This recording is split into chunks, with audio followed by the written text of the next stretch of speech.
It's Black History Month, and if you didn't know, now you do, but you are the first Black head coach that this Oregon State program has hired and has seen as a full-time head coach position.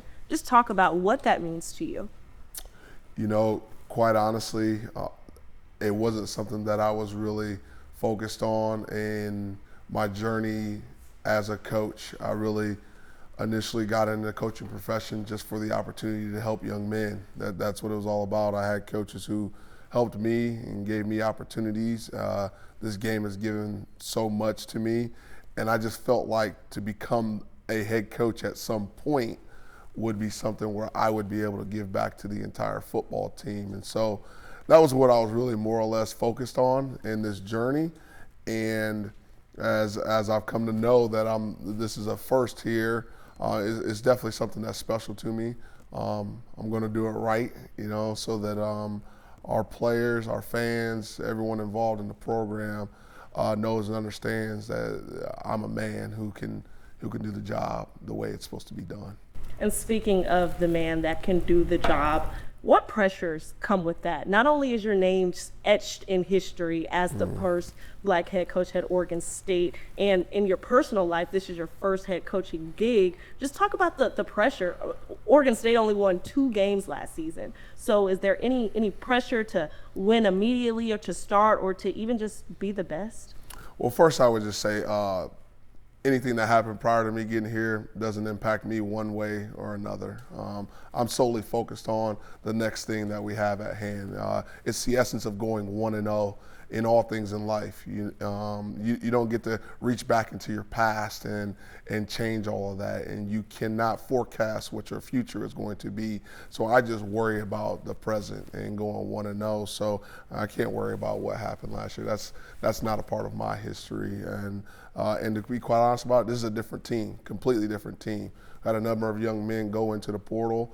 We've acquired a number of young men from the portal from high schools, and this is not the same football team as last year. And so it should impact our players in no way, the things that happened prior to this year. And so I'm just excited about that journey and what that looks like for our players and what this new iteration of Oregon State football will look under the leadership of our coaching staff, our administration, all working together hand in hand with my vision, leading the charge. And so, yes, there's a ton of pressure, not because of anything that's happened before, but because you just never have done it before.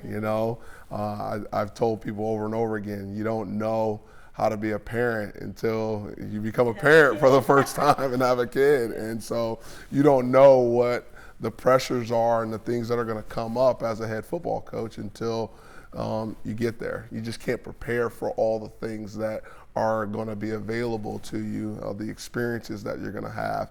And I've told people over and over again, stop chasing money, stop chasing titles, chase people. And that's what we have here. We have good people here. And so that's what I spend most of my time, diving into people here.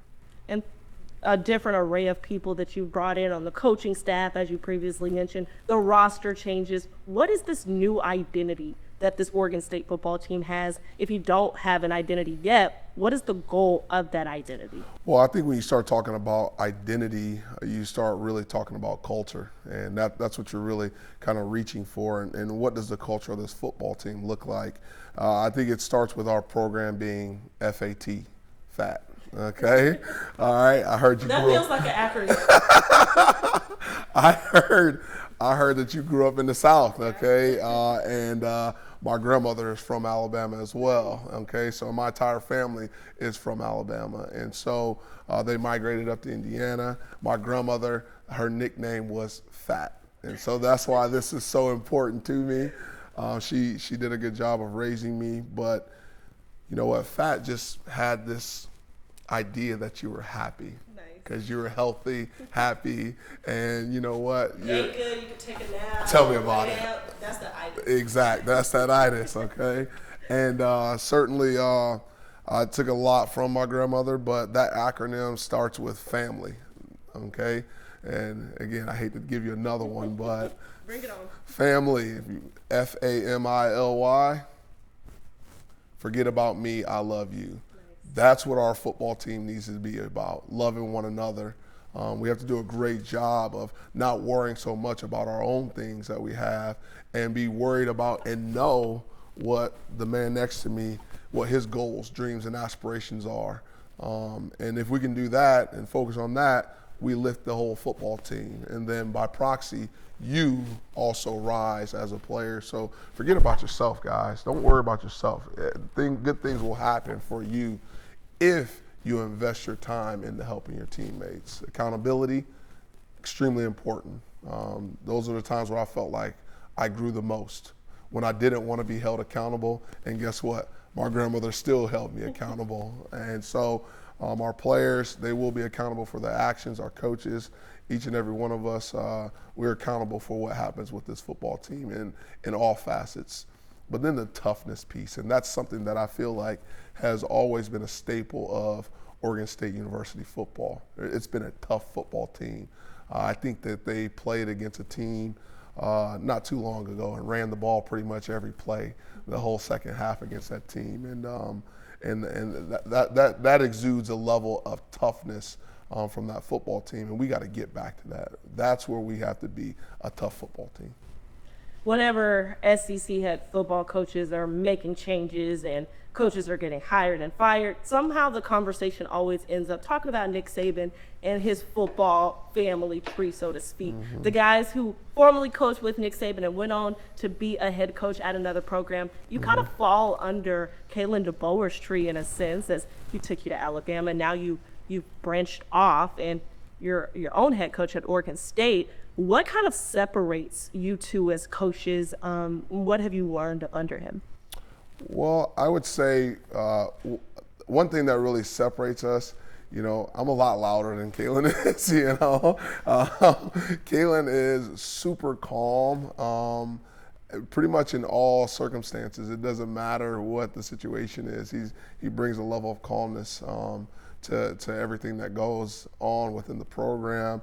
I tend to bring a lot more energy, excitement, and not that he doesn't have energy or excitement, but that's a calling card for how I approach our football team. And so I think those would be the real main differences. But I also, Coach DeBoer, he's been one of those people that you could really call on to help teach and learn everything associated with the football program. I just got to thank him for spending the time that he did, bringing me in his office, talking to me about all the small little details. Of course, he couldn't prepare me for everything, but he did his best to prepare me by just informing me more often than not, where maybe not everybody else was informed on certain things. And so I got a tremendous amount of respect for him and appreciation for him. But Coach DeBoer, elite coach in his own right.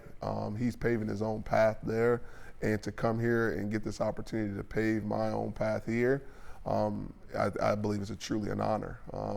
I thank Oregon State University, Scott Barnes, our athletic director, our president of our university, President Murthy, for signing off on giving me this opportunity.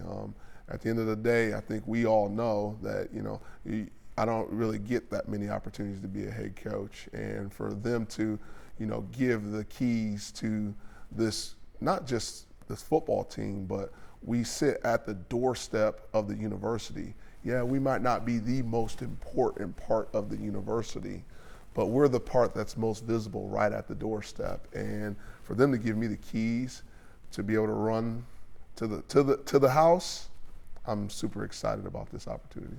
You had this humility about yourself when talking about your first head coaching position. Speak to the kid at home watching this interview that has big dreams. It took you nearly 20 years to get to this point. Just talk about the patience and the perseverance. Heck, even speak to me as a journalist. Oh, my.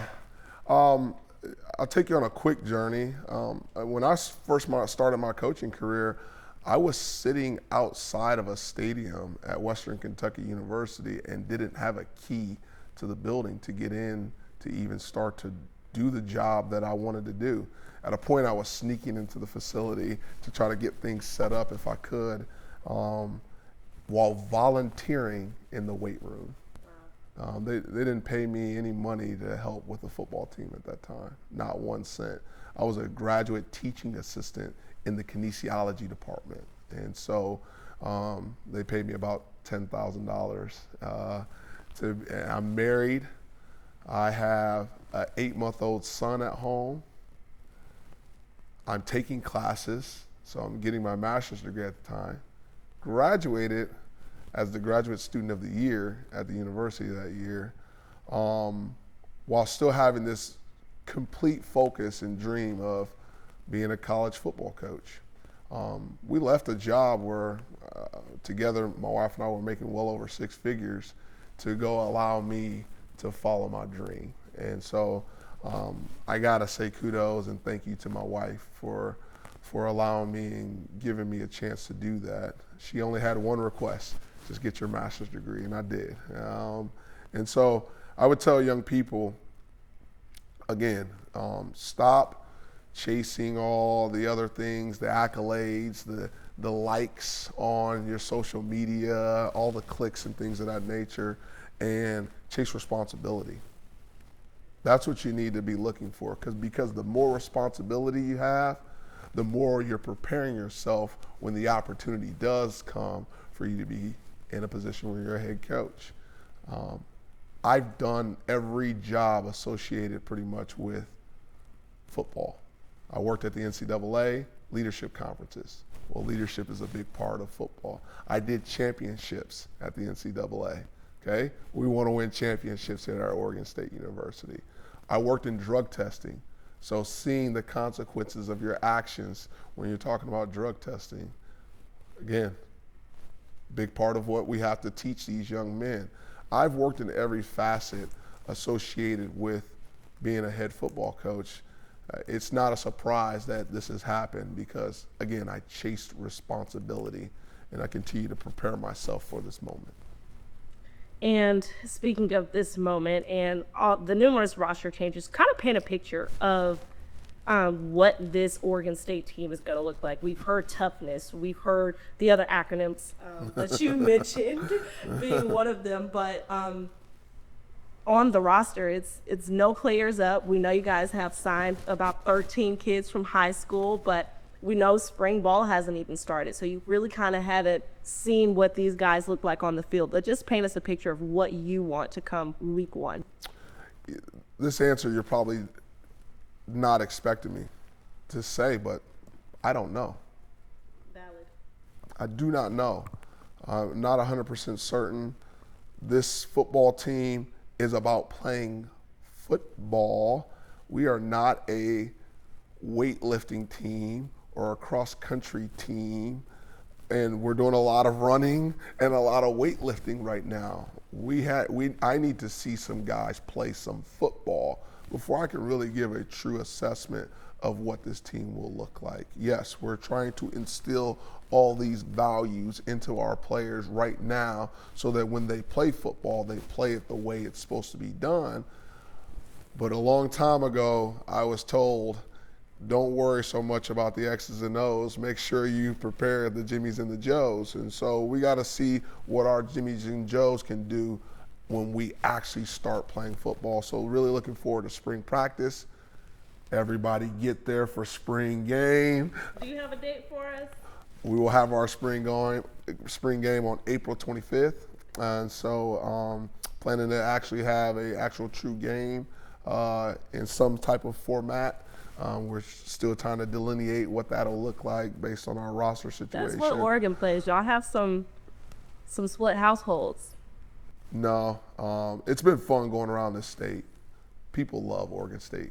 Like, the people really love Oregon State. And there's this perception that the other school in the state is the one that's dominant around the rest of the country. But when you start going around to the different pockets around the state and they say, hey, I've been a Beav fan all my life. There's a ton of Beaver believers out there, and we want to give them something to believe in. Speak to the move. I mean, I moved from Alabama to Oregon, but I'm sure my experience is different than yours. You have kids, you have a wife. You were just coming off of a pretty tough loss with Alabama. You're now here. Speak to the move and how it was for you. Move's been great. Again, it's all about people to me. I want to engage people as best that I can. And my family wants to do the same. Now, they unfortunately are not here yet. They are still down in Tuscaloosa right now and will move here in May when the school year finishes up. It was good for all of us just to give me an opportunity to kind of get my feet wet as far as what this new role was going to mean and what the requirements were going to be for this role. And so I do have a bed in my house. So that part, we're good on that part. But family's excited to be here, though. My wife, she's itching to get here. My son, he was ready to move the day I got here. But, you know, most people don't recognize this or see this in college football, how tough it can be for families to move across the country. You know, my daughter's got a great group of friends back home. She's a part of an elite dance academy. I love my family, so I don't mind talking about them, you know. And you know what? We didn't want to rip her away from that because guess what? She competed her tail off to get to the front of the dance academy, and we don't want to take that away from her. And so she's down there competing in her competitions. I got a 5-year-old. She just wants to lay on dad. So whenever she gets here, she'll be happy to do that. But the move has been outstanding. The people here in Corvallis have been so welcoming and approachable. And I think in this life, you get what you give. So I try to be approachable so then that way they're willing to approach me. And that's been the experience. I've enjoyed every part of it. I saw you at the bleachers at the Oregon State Gymnastics game. Yes. I was actually watching my daughter do her dance competition live as I was watching the gymnastics meet, but enjoyed that. Super fierce competition going on that day. So I got to say this, I'll be at the women's basketball game on Thursday. Every time I keep getting messages that I hadn't been there yet, and it's just unfortunate certain things have come up, so that's why I haven't been able to make it. But I'll be there this Thursday. The last time you were in the Pac-12, things look totally different. I mean, this team last year was just the Pac-2. Now they've added a couple of new teams. Just talk about the difference and how that feels to be back in the Pac-12, but it's a different type of conference. It's funny, I called a director for Amazon about the fact that there should be some documentary done on the last of the pack, the last year of the pack. When you start looking at what was going on in the Pac-12 that last year of its existence prior to this new iteration, you think about the quarterbacks that were in the Pac-12, Caleb Williams down there at USC, Michael Penix, DJ Uiagalelei here, Bo Nix at Oregon. Unfortunately, Noah Fafita down in Arizona State or Arizona. And then the starting quarterback for Washington State ends up transferring to Miami and becomes the #1 overall pick. And then the starting quarterback for Cal ends up transferring to Indiana, and he has the potential to be the #1 overall pick. So when you talk about the quarterbacks in this league, unreal. The fact that this league folded like it did, it is really sad, to know the level of football that's being played. But that's what's exciting as well now. I think we got some teams in this league that bring a brand of football that will make this league extremely exciting. And I think that Oregon State leading the way as the program that right now, to me, should be the benchmark of everything that's done in this conference. I think that we have the foresight, we have the people involved, the people invested to really make that a reality, that Oregon State ends up being the leader here.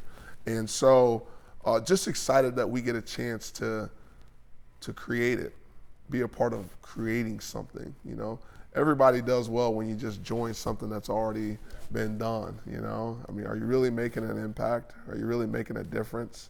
We got a chance to really make a difference here. You went from overseeing a smaller group of guys to now the entire room, the entire team.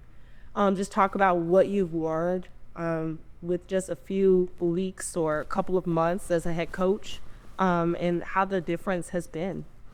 Well, the first two things, you have to sleep okay, all right, and you do have to eat, okay? So there's some times when I was forgetting to eat, and of course, long days and long nights. But as far as the football team, I was very nervous about whether I could keep up the level of energy that I have had with 15 to 18 guys in the receiver room versus now 105 guys on the roster.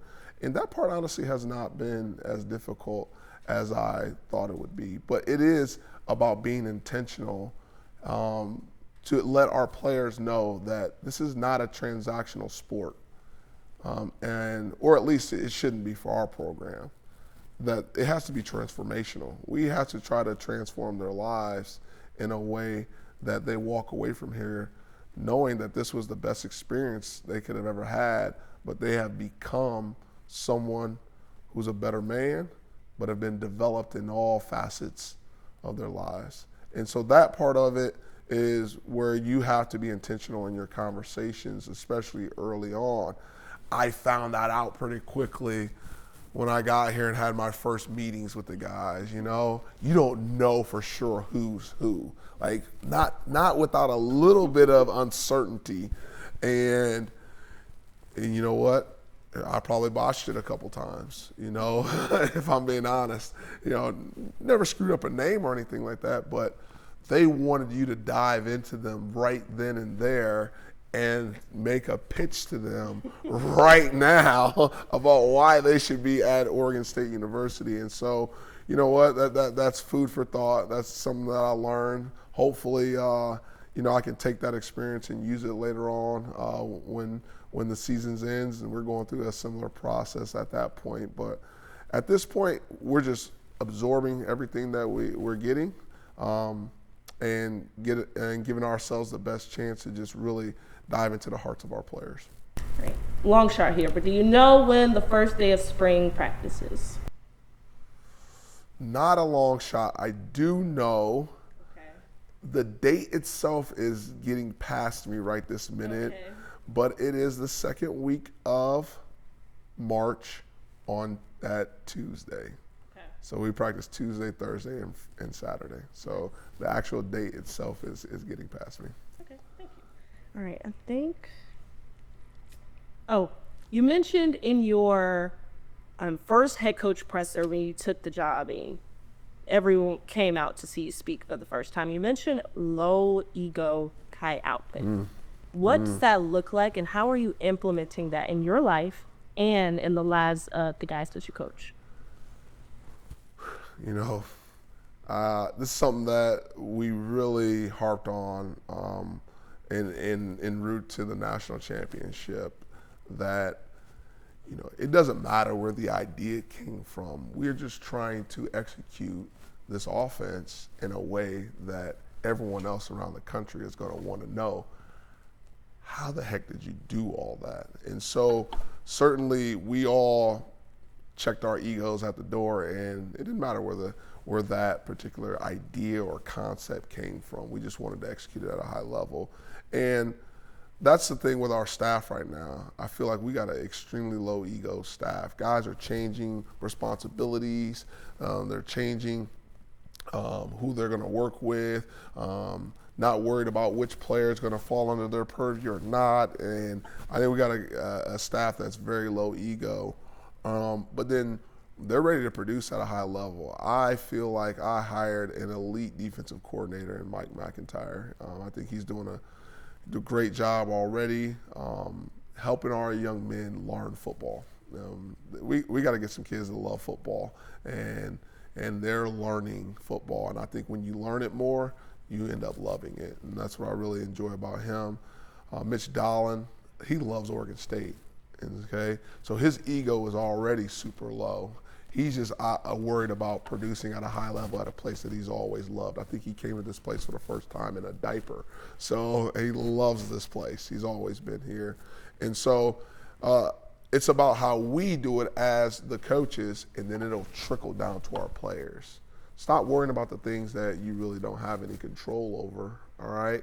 And just go out here and try to just produce at a high level. And I think we're in a good place right there right now with our coaching staff as well as our players. How important was it for you to bring this Darwin over with his Oregon State ties? Just talk about that. Well, the ties were important, but it was the work that I saw from him on a daily basis over the last 4 years that really was what pushed the envelope to want to make sure that he was a part of this program. You know, there's a plethora of people that sort of work with various players each and every day, but I just saw him working with Michael Penix on a consistent basis, you know, helping him understand the reads and working his footwork on the field and drilling him and doing extra stuff with him to help him really truly get to the level that he needed to be to become the Heisman Trophy runner-up. And their relationship seemed outstanding to me. That's what I saw it as. And then for him to do the same thing with Jalen Milroe at Alabama and Ty Simpson at Alabama, I just watched him work. I sometimes, as the receiver coach, who felt like I was doing a good job, looked at him and was like, man, I need to do more. And like he really set the tone for what was expected for those quarterbacks. And so, but then also brought outstanding ideas to the table and had that same low ego and produced at a high level. His ideas produced at a high level. Yeah, I was keeping tally secretly, but, you know, not really, but yes. And no, he did an outstanding job, but how our players gravitated towards him and the way he was able to teach at such a high level, all that encompassed, this is a guy who can do this at a high level. And I believe that every offensive coordinator in the country has a little bit of arrogance to him. Every single one of them. I think the good ones do. And Mitch has this way of like, I can do this at the highest level that anyone has ever done it, that I think it's just more about his excitement about doing it that makes me super excited for him and helping him show what this offense is capable of.